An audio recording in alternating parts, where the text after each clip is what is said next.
બેટા આવ આવ હા તો પાછા વળતો જા. સકારાત્મક ઉર્જા હટીને આપણા ઘરમાં સકારાત્મક ઉર્જા આવે અને ઘરમાં સુખ સમૃદ્ધિ આવે એના માટે આપણે આ કોળિયા ઉપર નમક રાખવાની પ્રથા બી છે. બોલો.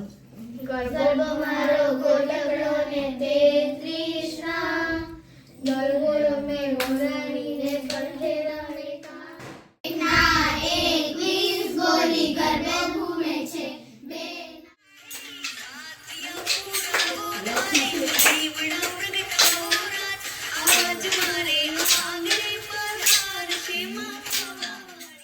માતાજીના જ રૂપ કહેવાય તો એને આપણે કઈ શીખ આપીએ.